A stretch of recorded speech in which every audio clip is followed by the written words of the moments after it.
आज आपण वंध्यत्व या विषयामध्ये प्रगती केलेली आहे. 450च्या वरती पेशंट आपण सक्सेस केलेले आहेत. सक्सेस रेशो सुद्धा आपला खूप चांगला आहे.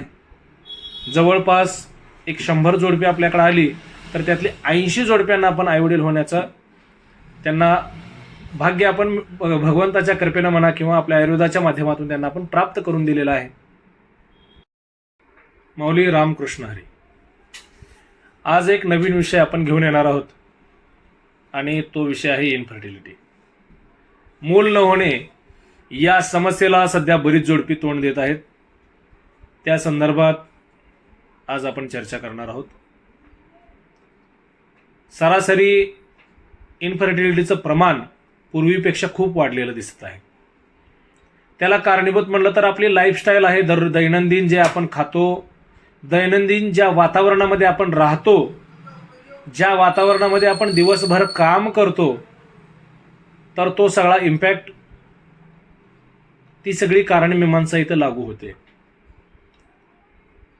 100 जोडपी जर आपण निवडली ज्यांना मुलं होत नाहीत अशी, तर त्यातल्या 90% जेंट्स अर्थात पुरुषाला प्रॉब्लेम आहे. मग त्याच्यामध्ये इन्फर्टिलिटीसाठी कारणीभूत घटक म्हणलं तर ऑलिगोस्पर्मिया आहे, अझूस्पर्मियाच्या केसेस खूप आहेत सध्या, सेक्स्युअल इनकॉम्पिडन्स आहे, सेक्स्युअल टायमिंगची कमतरता आहे, सेक्स्युअल डिझायरची कमतरता आहे, लिथार्जी आहे, लॉस ऑफ लिबिडो आहे. बऱ्याच ज्या काही गोष्टी याच्यामध्ये आपण पाहतोय समाजामध्ये, ज्या काही सध्या वाईट गोष्टी, बॅड हॅबिट्स ज्याला आपण म्हणतो, त्या मुलांमध्ये वाढलेल्या दिसत आहेत. त्याचा इम्पॅक्ट पुढे जाऊन आपल्याला ह्या इन्फर्टिलिटीवरती आपल्याला दिसून येतोय. जर काही जोडपी आपण बघतो फायली घेतात, आज ही तपासणी केली, उद्या ती तपासणी केली, नुसते दवाखान्याचे उंबरे झिजवून उपयोग नाही आहे. तपासण्यांवरती हजारो लाखो रुपये खर्च करतात, IVF सारख्या टेक्नॉलॉजी वापरतात आणि ते डॉक्टर सांगतात की IVF फेल गेलं, आता दुसरं करावं लागेल. अक्षरशः स्वतःची शेती विकून ट्रीटमेंट करणारी जोडपी मी बघितलेले आहेत. सगळ्या प्रत्येक स्तरातल्या, अगदी गोरगरिबापासून श्रीमंतीच्या स्तरातल्या सगळ्या लोकांना, जोडप्यांना माझं सांगणं आहे, तुम्ही एकदा आयुर्वेदावरती विश्वास ठेवा, आयुर्वेदाची कास धरा आणि तुमच्या तपासण्या आपण मॉडर्न पद्धतीनं करतो, पण ट्रीटमेंट आपण आयुर्वेदिक देतो. अझूस्पर्मिया असेल, ऑलिगोस्पर्मिया असेल, तर या सगळ्यावरती आपल्याकडे ट्रीटमेंट आहे. उष्णतेचा त्रास असेल, स्पर्म तयार होत असतील आणि मरत असतील, तर ते शरीरातली जी काही हीट असते, ती शरीरातली उष्णता, नाडी उष्ण गुणाची असेल तर त्याच्यासाठी आपल्याकडे ट्रीटमेंट आहे. दोघांचं पती पत्नीचं नाडी परीक्षण आपल्या ठिकाणी या ठिकाणी केलं जातं आणि त्या नाडी परीक्षणानंतर त्या व्यक्तीला काय असू शकतं की जेणेकरून त्यांना मूल होत नाहीये, त्याच्या मुळापर्यंत काम केलं जातं आणि त्याची ट्रीटमेंट आपल्याकडे केली जाते. सध्याचं जे काय पॅकेट्स फूडचं युग आलेलं आहे, काही आलं की आणा पॅकेटमधलं फूड आणि शिजवून खावा, अत्यंत वाईट अवस्था कालांतराने ह्या गोष्टीची आपल्याला दिसून येणार आहे.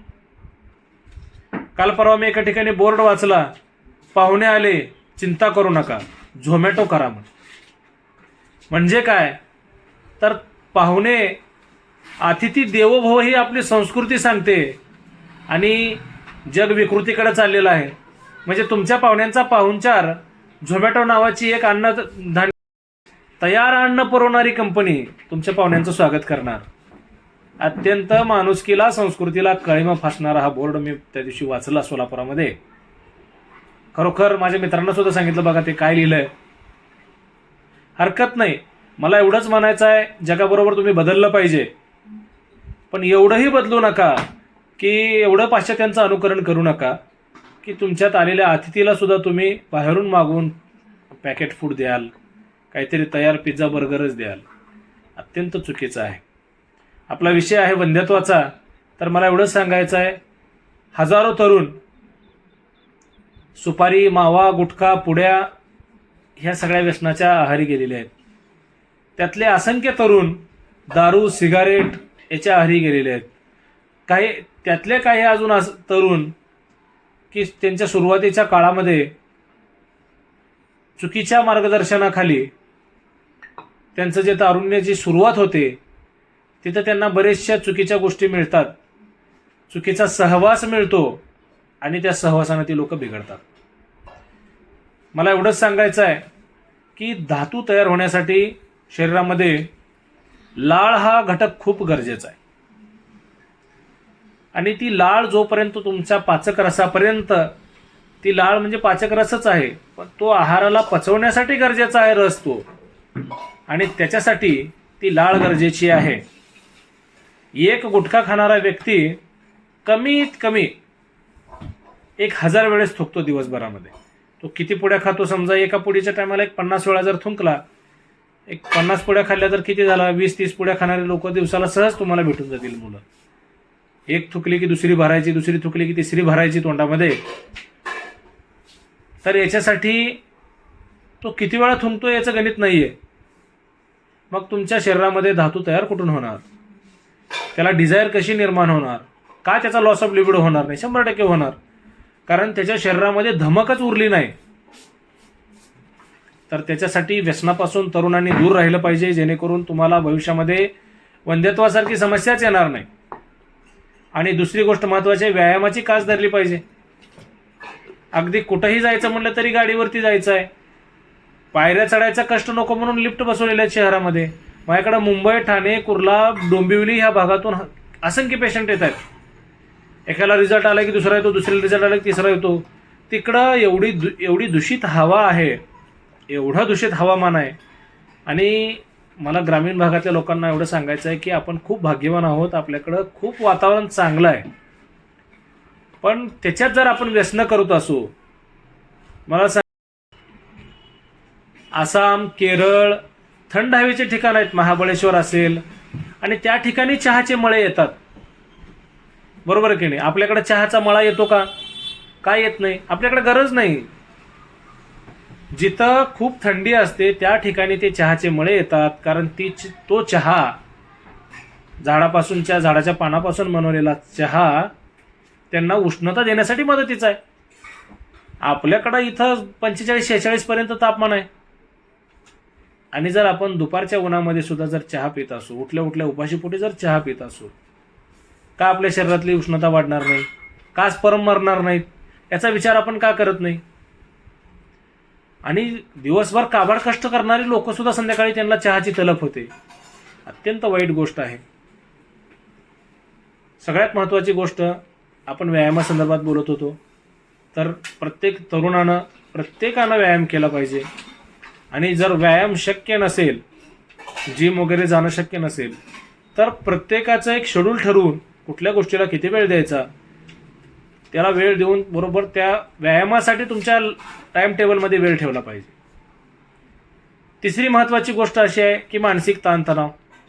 अत्यंत कमी वेळेमध्ये श्रीमंत होण्यासाठी जी काही स्वप्न बघते तरुण पिढी आजकालची, आणि कमी कष्टामध्ये.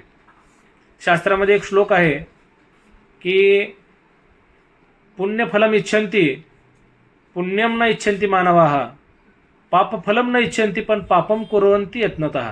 म्हणजे पुण्याचं फळ पाहिजे पण पुण्य करायला नको, पापाचं फळ नको पण पाप प्रयत्नपूर्वक पाप करतील लोक. तसं सगळ्या गोष्टी, पैसा पाहिजे, संपत्ती पाहिजे, धन पाहिजे, पण कष्ट करायला नको. महाराष्ट्रीयन लोकांचा तर आपला एवढा ड्रॉबॅक आहे, अक्षरशः उन्हात काम नको म्हणून वॉचमॅनची नोकरी करतील. 1000 रुपयाचं काम करण्याची धमक अंगामध्ये आहे, पण तिथे गेल्यानंतर ऊन लागेल, मग 1000 नको, 200 रुपये मिळू द्या पण वॉचमॅनची नोकरी. एवढी वाईट परिस्थिती तरुणामध्ये आहे. आजकालच्या सगळ्या तरुणांना मला एवढंच सांगायचं आहे की चांगलं आयुष्य जगायला सुद्धा फार पैसे लागत नाहीत. त्यामुळं पैशाचं टेन्शन घेऊन त्याचा तुमच्या मनावरती, शरीरावरती वाईट परिणाम करून घेणं अत्यंत चुकीचं आहे. प्रयत्न करा, तुमच्या प्रयत्नांना यश नक्की मिळेल. त्याच्यामुळं मानसिक ताणतणाव कुठलाही घेऊ नका. शारीरिक श्रम करा, बलोपासना करा, शरीरामध्ये बल येऊ द्या, तुम्हाला कुठलेही आजार होणार नाहीत. व्यसनांपासून दूर राहा, कुठलंच व्यसन करू नका आणि योग्य आहार घ्या.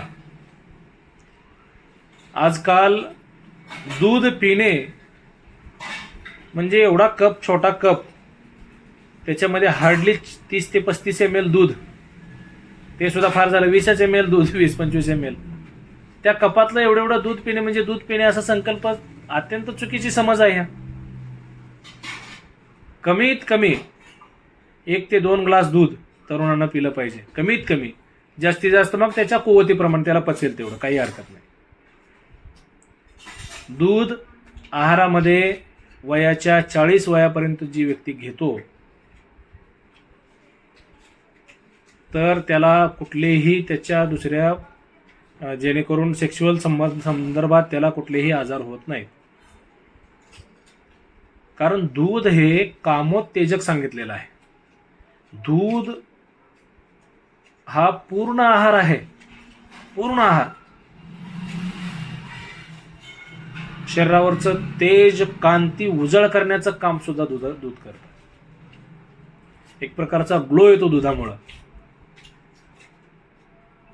त्यामुळं पोषक, परिपूर्ण, ताजा आणि काय म्हणता येईल की त्या सीझनमधली जी काही फळं असतील, तसं सेंद्रिय फळं म्हणा, तर असा चांगला आहार, सर्वसमावेशक असा आहार आपण घेतला पाहिजे असं मला वाटतं. आणि वंध्यत्वाला जर आपल्याला टाळायचं असेल तर वयाच्या 14-15व्या वर्षाच्या मुलापासून ते 20-21व्या वयापर्यंत त्याला योग्य आहार आणि व्यायाम जर दिला तर ही समस्याच उत्पन्न होणार नाही असं मला वाटतं.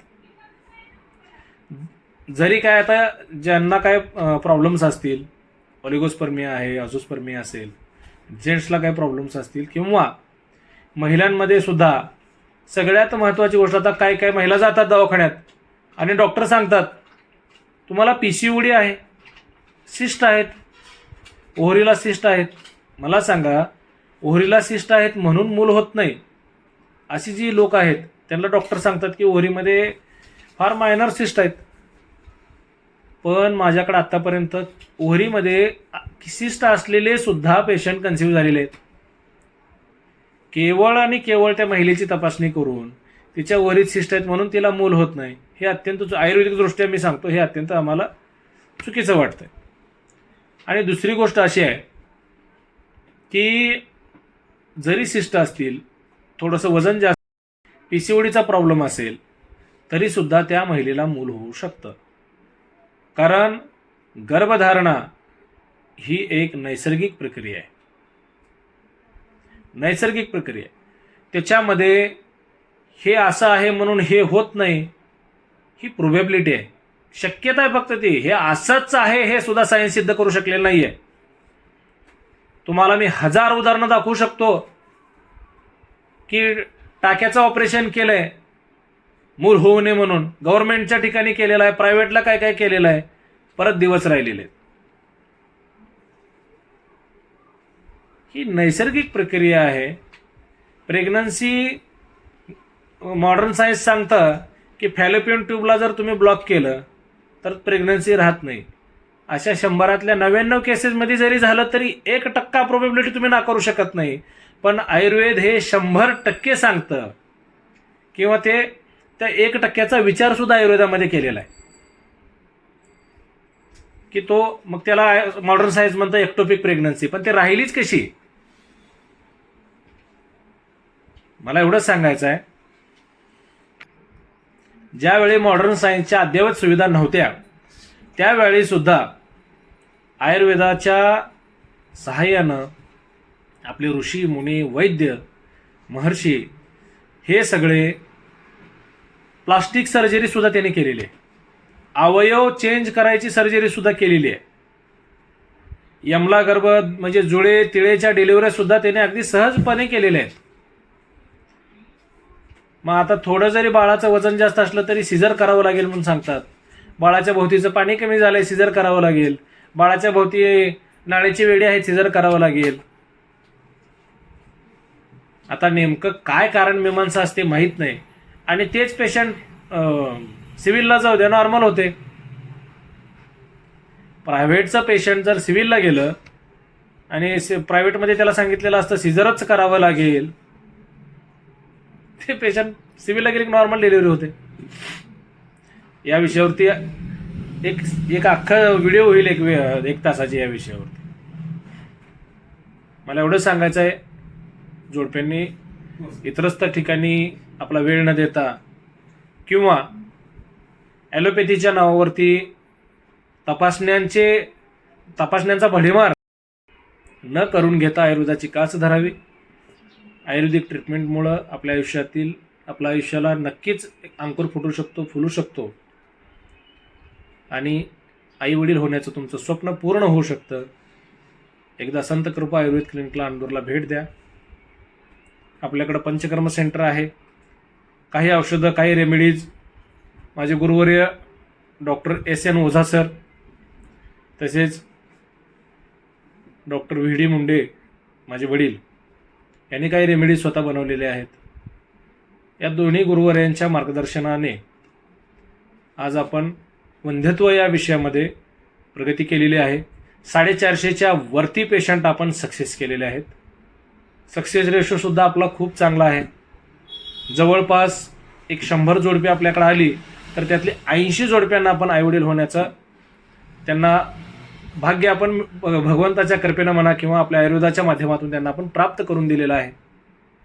जर आपण 1 वर्षापेक्षा जास्त वंध्यत्व या समस्येला सामोरे जात असाल, मुलं होत नसतील, 13 वर्ष मुलं नसलेली सुद्धा जोडपी माझ्याकडे सक्सेस झालेली आहेत.